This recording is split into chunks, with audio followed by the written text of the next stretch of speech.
frosted cathedral-length. Recording our time now. In the world of music, there are, of course, people besides musicians, and they can have as much influence as anyone who sings, plays an instrument, or wields a baton. In this country, and in our time, there is a hugely influential man whose name you may not even be familiar with, but whose work you know very well. Ed Bradley will take us to meet him.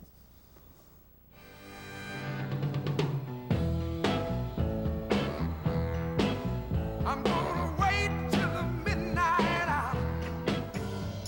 What you want, baby, I got it.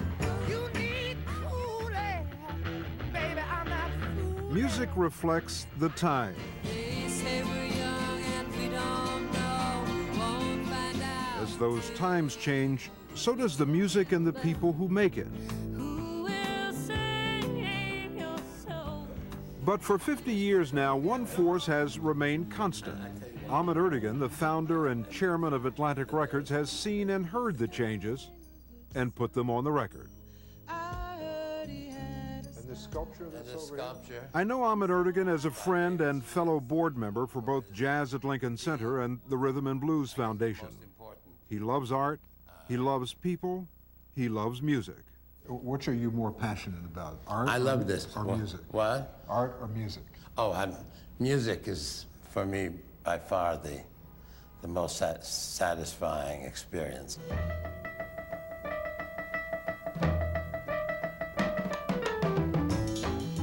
How do you go from loving music to producing it and selling it? I got to know a lot of musicians. I also got to meet a couple of the people who had independent record companies, and they didn't know anything about music. I was amazed, because when I discussed some of the records that had appeared on their labels, they didn't even know who was playing on them. When you see me in misery, come on, baby, see about me now. The first thing that impressed me with Ahmet was that he had a feel for the music. It was more than just being an executive, you know, of a record company. Ray Charles was a star on Atlantic Records in the early days.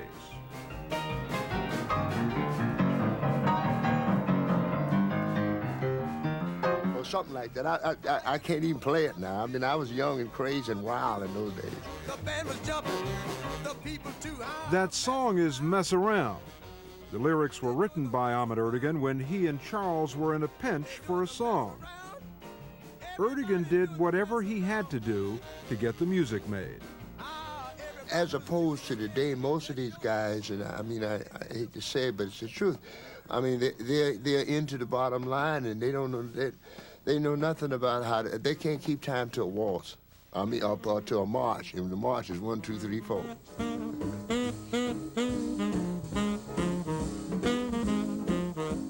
Ertegun also knew that there was a large audience for music that had not yet gone mainstream, music of the cities, its side streets, as well as the country and back roads of America.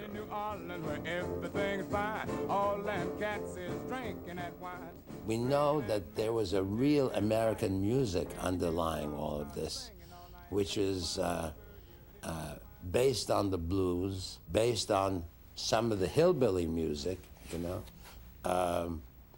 that really was much closer to America's heart. And that wasn't represented in the recording That wasn't industry? represented, because they used to do, you know, big songs from the Fred Astaire films, you know, about I'm putting on my top hat, tying up my white tie. What did that mean to a lumberjack in the state of Oregon or a stevedore in New Orleans? But they want to hear about Rock Me Mama, you know, and music they can sing and dance to, and that is real American music.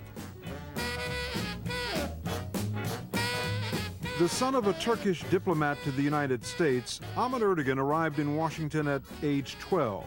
He'd finally come to the land of his first love, jazz, the music of black Americans.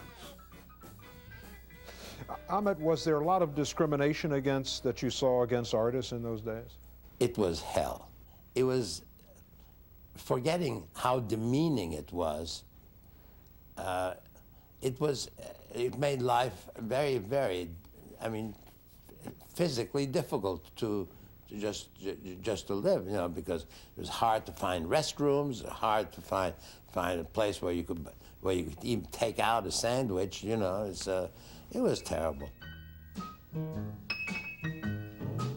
At the embassy, young Ertegun and his brother Nesui hosted a series of jazz concerts featuring black artists. Those concerts caused a stir. I know one Southern senator wrote my father a letter saying that it was not customary in America for black people to go through the front door, that they came in through the back. My father was extremely incensed at this letter and wrote him an answer saying that, you know, we have every type of person in our house, as long as a human being. Says human beings are all the same, and they all come through the front door of our house. But if you don't like that, says we'll arrange for you to come in through the back door.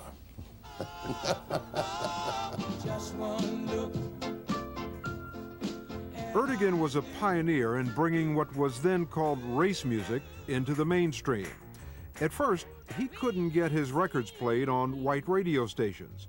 Eventually, he did, bringing black music to America and the world.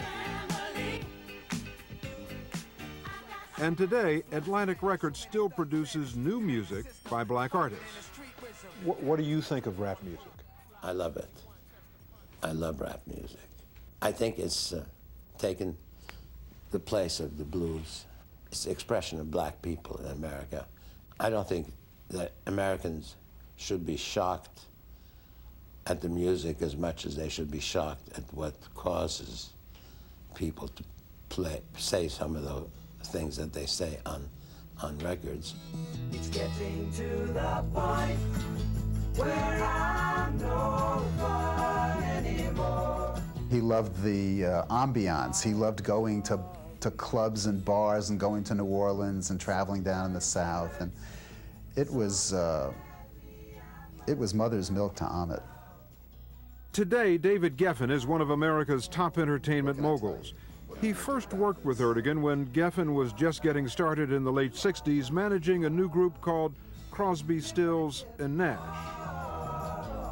He said, I want you to listen, I'm going to tell you how you make a lot of money in the music business, you know, and I thought to myself, I want to hear this, I want to remember this, I want to learn from this. And he looked at me and he said, bump into a genius, and a genius will make you rich in the music business, which was the greatest advice I'd ever gotten. You just try and absorb some of this knowledge and some of the magic that he's still got, that, you know, to use for his... Atlantic Records artist Phil Collins spends time with Ertegun whenever he can.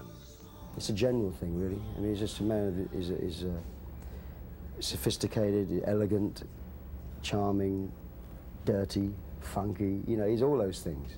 There's something that you have. I mean, you go after these people. You're not the only one going after them. No. But they've ended up, a lot of them have, Yeah. on Atlantic Records. Yes. Well, why? We've always been a music company. Our company is not run by lawyers or by accountants. All our people are music people. The Rolling Stones, Ruth Brown, Tori Amos, Hootie and the Blowfish, Bette Midler, the list goes on and on. For 50 years, AhmetERTEGUN has nurtured the best.